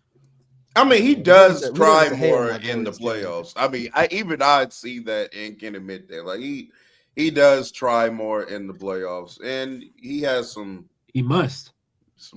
He tries hard, but he's just not. Foot speed is just not there. Yeah, he just don't got it. I mean, yeah, he does have physical limitations. Of course. I mean, yeah, he's never gonna be great. Yeah. But he can be possible for like certain series. Maybe even I do also think Jokic against high level ball handlers could be questionable because even in that OKC series, like they were basically forced to play zone because they couldn't stop Shai in game 1 and 2. So eventually they were just basically forced to play zone, which worked It worked for game 3. And then basically in the fourth quarter of game 4, man, the shit they was doing to Jokic on defense was crazy. Now game I have 5. a question. Hmm? My bad. You can Let's keep ask going. a I question. can go after you. Oh, no, go ahead. So Oh. because you guys are talking about Jokic's defense, when it comes to guys like Jokic and Luca, when you say scaling up, like to what level do you want that to scale up to? I guess is what I'm trying to. Just play Because they're harder. so Even poor below right now. I average would be guess. good. Don't make my defense worse. Yeah. Okay. Has he been Is that better fair? Is that defensively than Luca this season? Yes, he's been better than Luka. Man, He's been yeah. better than Luka. You know, I still think How do we Luka compare is I that? don't terrible. think Luka Luca's been been that Real, bad. real talk, Luka real been talk. Game playing him. a He's little been defense, competing, man. Bell. Man, I He get been it. playing a little real defense. talk, Yeah, real Luka, talk. Luka will get some deflections. Cool. Luka got to stop against D Book 1-on-1. Thank you, real talk. They Yeah. don't. They Should I be moved Man, by this D Book? real Thank talk. you. I want to Yes. give it to you. Yeah. Let's stop on the other DB, Dylan I Brooks. Then I'll think be moved. I'm not moved by him getting stop on I think Devin I Booker. think What? Luca's defensive motors quarter by quarter, sometimes game by game. Because one game he'll look good, and then you'll have like that game against like OKC, where like he literally has to take 2 steps to contest somebody, and he literally just won't do it. So he's just a. It But just depends on the night, isn't man. the defensive also not like if his load of on offense is higher than his defense is low? Isn't that like more the Depends skill on with his him? jump Like shot. Brother, we're not I- asking I- you to lock up nobody in POA. We're not asking you to guard Yeah, who's best perimeter player. We're asking you to close out, do the sir. bare That's minimum. literally We're it. asking you to That's maybe literally put a it. body on a body and You box just out gotta compete. sometimes. He's just not. He's just not a good defender. It is what it is, man. Like Yeah, I don't. Shout out to the Mavs for having a good defense of Luca, but like Hey, this I was Luca, about to, yeah. it's like, I mean, even that Dallas That defense, is like, getting more and more impressive as the time goes yeah. by. And also with Kyrie starting as well. whoa, whoa, That whoa, is whoa. Kyrie, Kyrie I'm not was even good saying that defensively Kyrie's in them not good. I'm playoffs. saying No, he's not Kyrie, good. bad. Kyrie's cool on defense. He's not Yeah, Luca. it's Like, saying- we're not saying it's the same thing. Yeah. But normally you have a backcourt with Luca, and then you have the other backcourt player is Kyrie, who is at best cool on defense. Yeah. You shouldn't have one of the best defenses in the league. You Exactly. probably shouldn't. Shout out DJJ and PJ. And Derek I don't even know. Lively. Derek Lively and Gafford, they were Jay Kidd. magnificent. Shout out Nico, bro. Shout out Nico. Cooking, Shout out Nico. Crazy. But it also depends on the matchups. To be fair, like with the Dallas defense. I mean, they was good Yeah, against. I also to in Luca's defense, he doesn't have any sort of defensive infrastructure around him right now. To be Rui in his back line. like we're talking, got yeah, Jared this is Vanderbilt. Rui, Reeves, and Braun. Like, come on, man. Rui, Reeves, and Braun. That's three. That's just this season. That's just We three got bad Vando defenders. and I don't- Bronny. Well, this goes back to my point. Vando, who's not in the rotation. You know, We got Bronny. Need to be. You saw what he did to Vando Dylan need to Brooks. be. I'm sorry, real talk. Oh, It he goes actually did back get a to stop my on point Dylan Brooks. there. You're right. Yeah. Thank Respect you. Jackson Hayes. He also stopped the handshake. Like, he did something. It's just going to come down to come time for playoffs. Are they going to guard? Is Luka and Reeves going to guard? And I say no. I have been saying this all year. Well, Yeah, what it's not about for gonna Jokic? What about Jokic? You think in Jokic's playoff not time? going to guard either. It's what it is. But Jokic Well, I mean, is the offensive hub. He's the full hub there. You know what I mean? So it's like you can't.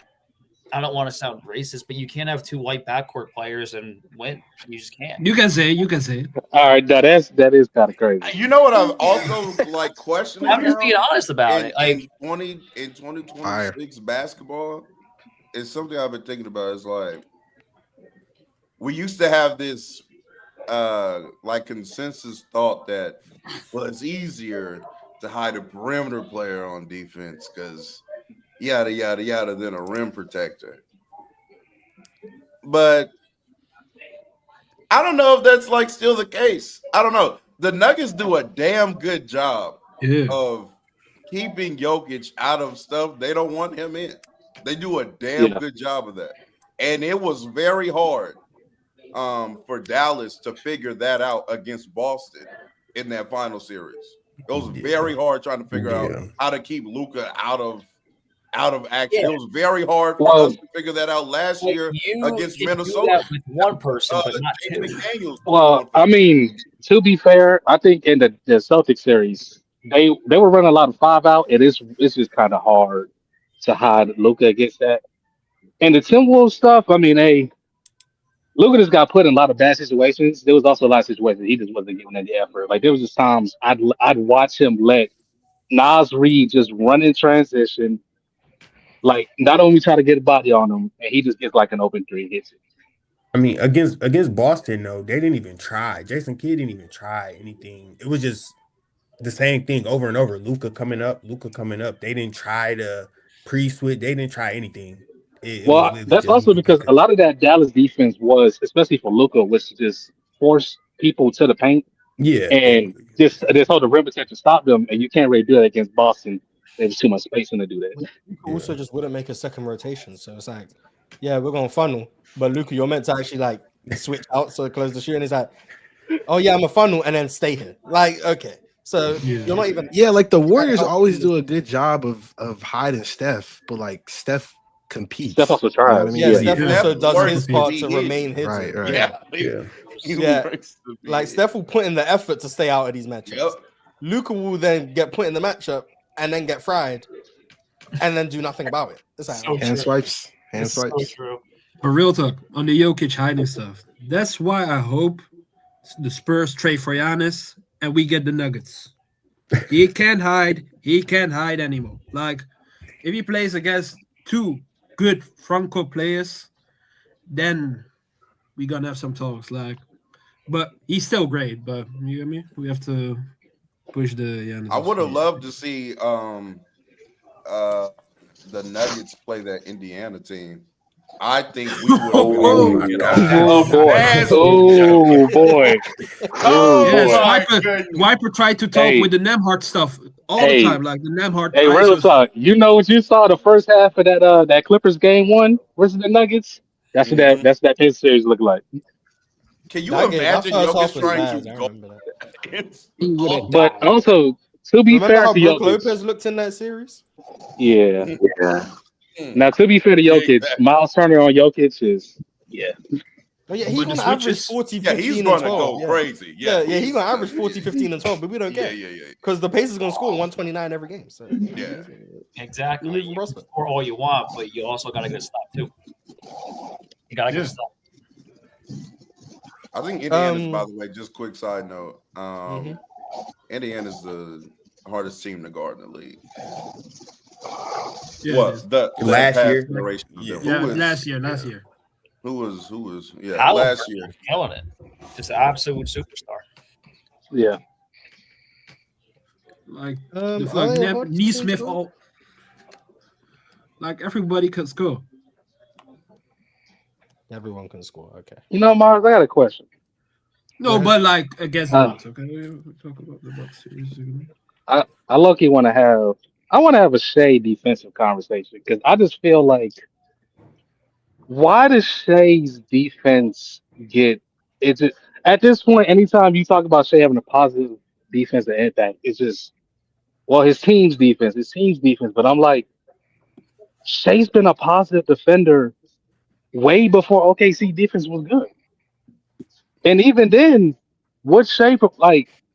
There are times where I'm watching, like in that Lakers game, I'm watching Shai beat a low man against DeAndre Ayton at the rim, and he'll stop him. It's like he can actually guard. That's actually why. But even then, like Shai is one of the best guard or rim protectors in the league. Now, granted, it's not a great list, but they can legitimately have Shai protect the rim and be fine with it. Of course, because he's Shai. He can actually guard.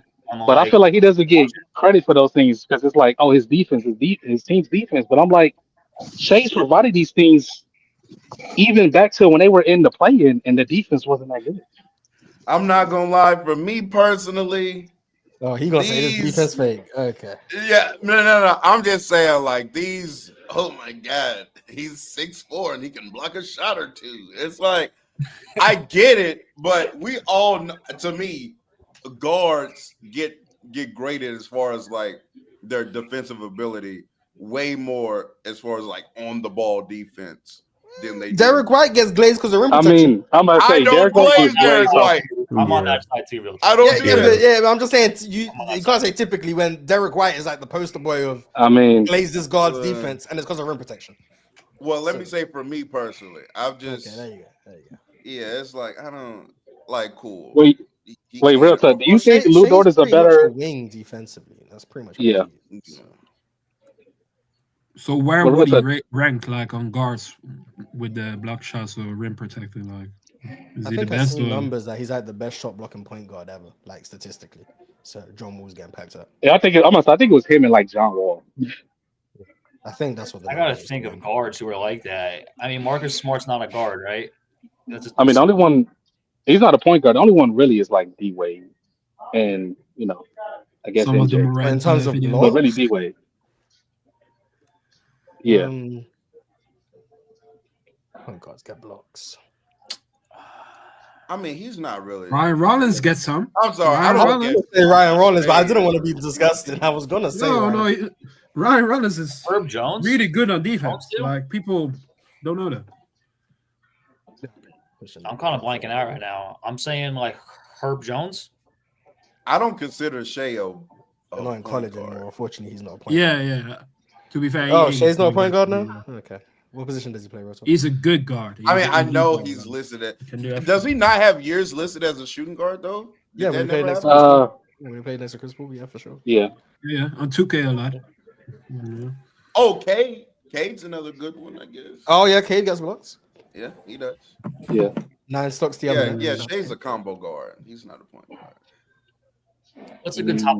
Most point guards are combo guards. I'm gonna say for most. Yeah. I look at Luka way more of a point guard than Shai. Maybe Drew Holiday. I'm curious to know who you guys think is going to go to the Western Conference Finals.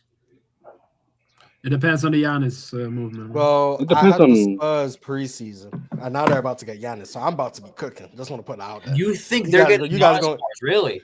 You guys going? That's what the reports are saying. Giannis. So I think next. When I said the Spurs going to the finals, and you guys looked at me crazy. Also, something like the OKC don't. I also saw like OKC don't want him to go to the Knicks, so maybe they're going to do something. I don't know what they see if he goes to the Knicks. I think like OKC could trade for him like easily, like like Ma said, trade those 29 picks. They could, but they're gonna let. And Giannis to the Warriors, man. Giannis to the Warriors, man. Okay, buddy. Okay. Yeah, Pods. Yeah, they're gonna be like, nah, Pod's the future of the franchise. Yeah, Pods has the Wisconsin. Kuminga, basically Giannis. Yeah. Oh yeah, facts. If I were to guess the Western Conference Finals right now, though, I would say the Los OKC, obviously. So whoever's finna play OKC, before the Giannis move, also put that disclaimer out there. Yeah. The perennial Western Conference team in the West, the Minnesota Timberwolves. I need to see more from that team. Yeah, but I'm not gonna lie. It might be the Rockets. Rockets, Nuggets, the Lakers. I need to see more from the Rockets too. I'm not gonna lie. Well, I want to see a playoff defense against the Men Thompson because I'm intrigued. I'll say that I'm intrigued. Well, I mean, in that Warriors series, it was up and down. He started off terribly and then picked up. He got to the paint, but at the same time, it's the Warriors. So, yeah, I'm very interested to see how that looks. But yeah, I got the Spurs and Thunder in the conference finals. Spurs in 6, and then out east, I know he's gonna ask. We'll go Pistons versus Miami. Can also do something. Pistons. We'll do Pistons in the Knicks. That's my picks, Mars. Yep. Yeah, no, and then we'll do Pistons in. My pick, Pistons next. Do you want to do Pistons in 7? Yeah, we'll do Pistons in 7, and then in the finals, Pistons in 5. I'm also looking on the Hawks. I think they're gonna trade Trey, so I'm trying to see what they're gonna do. Like it looks good. I mean, but if they trade, Sorry. No. I hope so, Giannis. Well, the question is who wants Trey? Because he's in the last year of his deal. That's what I'm saying. Like, he really hasn't been scoring going back to last season. Maybe the Pelicans trade back. It's not even about that. It's also just about he's like a smaller guard now. That's a great question. Because you have to build around him because of how he plays, but at the same time, is he good enough to build around? Exactly. No. Not at this point. He's not. He's a good player. I think you can build around Trey with without needing Trey to be your best player, if that makes sense. Yeah, but it's more like it's possible. I just think it's real hard to do that. Like if you get Trey with like next to Wemby or like Giannis, yeah. But like I don't really think he's gonna get. But like Trey next to those where guys. would Trey actually building around the? You're gonna need to build any roster anyway. Like you're gonna want switchable, versatile wing defenders who can create their own shot and all of that. Like you're gonna want those players anyway. It just so happens those are the players you want next to Trey also. So it's like it's not like you need to specialize in building your roster to fit Trey. More so than the players you want to build around anyone, you would want around Trey. So it's like, but don't you think also the conference is also a thing? Like I would like to keep him in the East. Like there's like if he's going to the West, he's going to get exploited on defense. I mean, he's gonna get us. Of course, but more like he could if be you playing in China, he's gonna get exploited on defense. I mean, if you're trying to hide it, you can hide it more. You can They hide it more inside. in the East. Don't do that. Yeah, let Yuki get him on the island. What are you talking about? So where can Trey go that's gonna be better than the Hawks? Exactly. Situation. I like him in Atlanta. I don't know why everyone's trying to get rid of him. Atlanta start winning because of the record Trey. Same thing with Paulo. Like I want to see Trey on this Hawks team. Like I want to see him on the Hawks team. Different, Mars. I want to see that too now. It's the same thing. Paulo. But it's more like Trey has been a lot of times on the playing team. Like people are tired of him. Like you get me? But this is the best team he's had. So let's actually like give him a chance to play with the best team he's had. It's time to move on from it's time to move on. Oh my! Hey, you know what? Like, today's episode ain't about Trey Young. No, we're not here to bash Trey. It was great when the Hawks had no hope. Here to bash Trey. When the Hawks had no hope, we could stick with Trey. The Hawks have hope now. It's time to go. Yeah, give Jalen the keys. And the Q is also giving Grandpa Town with the super chat. Grandpa Town with the super chat. Thank you. Said, please trade Giannis. Disrespect is crazy. Not gonna lie. Well, be back in a couple weeks. That might happen. 31, 11, and 7 on 31 minutes on double teams is a tier below. Is that Giannis's numbers? It's absolutely insane numbers. He plays 31 minutes a game. Yeah. And we also have to take that. I'm gonna be honest. I say it a lot. I think that's a problem, in my opinion. The fact that Giannis can't play like 35, 36 minutes a game consistently. That's Budenholzer's fault. I view that as also I don't think that's necessarily a good thing. That you have doesn't he play more in the playoffs? Yeah, he plays. But even then, like you find like a lot of Giannis playoff runs, it's around 34, 35 minutes. Yeah, that's what I'm saying. But it's also like he played against. Doesn't go like 4 like everybody else. Not really. There's a few where he has. Like early on in his career, he had 40 under Jason Kidd. But like in like the recent era of them winning, like he's really maxing out around 40 twice. But Mars is also like he played 40 in the Celtics series, and we know he got gassed out by the end of that one. 40 in the finals, like I said, and then 40 in the Nets series. Everything else you're looking at around 36 minutes, and you're seeing 33 minutes in some of these series. Now they're winning, so I'm not going to be like, oh yeah, he can't play minutes. Yeah, like I've lost count of how many times I've watched Giannis play like 7 straight minutes and then asked to be subbed. I mean, you certainly wouldn't look at Giannis and be like, "Oh, he lacks physical conditioning." But I mean, I just think when you're that big, he very clearly does, in my opinion. But I say it's also like asking this 6'11" guy to move his frame around and drive downhill every. When you're that big, that physical, it's understandable. And elite on defense. So. Yeah, and when you play like he does, it's hard to do it. Like Braun, he just like Braun figured it out. But yeah, Brook Lopez as the anchor, like he was the lead on defense, like with the 2023-24. Or Ajax, if you want to call the Ajax minutes the leader, like Demon Ajax. And respect Ajax. Anyway, the Trib one said, gonna seem nasty, but I have KD above Steph, and the only reason Jokic, Giannis, Luka, and Shai aren't above him is longevity. I think they're better. Do you think he's disgusting for saying that all of those players are better than Steph? No, that's fair. No. I have a hard time seeing how Luka's better than Steph. Luka's not better. Now Luka, yeah. Right now? Yeah. No, like peak Luka and peak. Oh, okay. Yeah. Nah. Yeah, I have a hard time seeing that. Dobby Greg said, if you drop 91 MJ in the current NBA with no chance to improve his skills, do you think he's better than SGA and Jokic, or is he just number 3? Also Kobe. So no, he would work on his 3-point shot tax. Just 91 MJ. He would be better. I don't even feel like I have to do that for Kobe. I'm dead serious. I feel like I put 06 Kobe in today's league. We're averaging 40. And I'm MJ in today's league. 41% from the field. He's scoring a lot. 41% from the field in 2025. I'm so sure. What team would Kobe? What does John Morant do that? John Morant, please don't do this. 21. I think. Also, with John Morant shooting 36%, I can't just say Kobe will be 5% better from the field than John Morant. Kobe shooting nothing under 47% in today's game. Isn't that the best he ever shot? Like 2013 Kobe was like 47%. Exactly.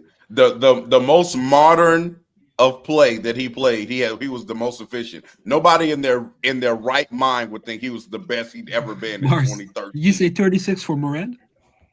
Yeah, he's at 36% from the field. That's a damn shame. For the field, I thought 3-point. The 3-point. His 3-point percentage, I think, is like 17. 16. Yeah, I'm gonna say like 16%.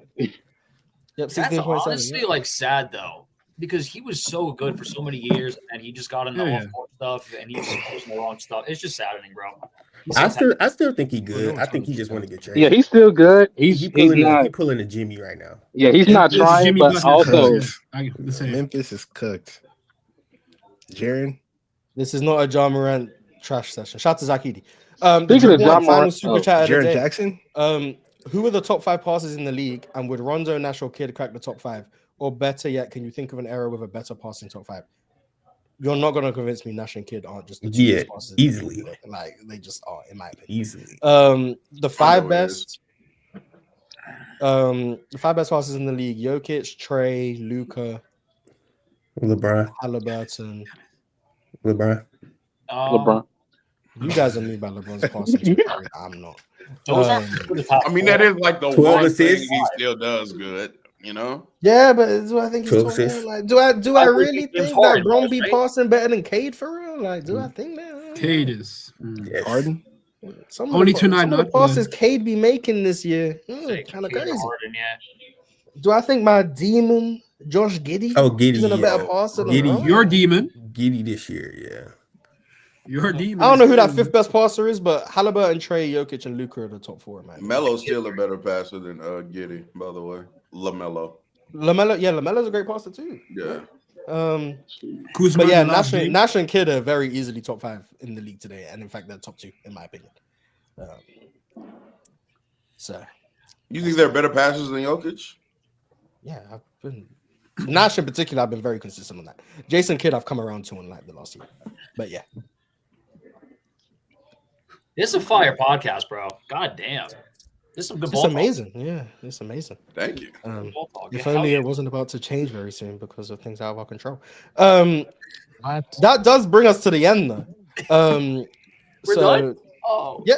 2 hours is how long it's meant to be. It is. Yeah, I know y'all are used to these 3 hour episodes. Thank you. I'm doing my job correctly now. Yeah, I'm doing my job correctly. But Where's yeah, so Ron shout out to everyone who joins us. Shout out to all you guys for pulling up. We had some new faces up here today. That was fun.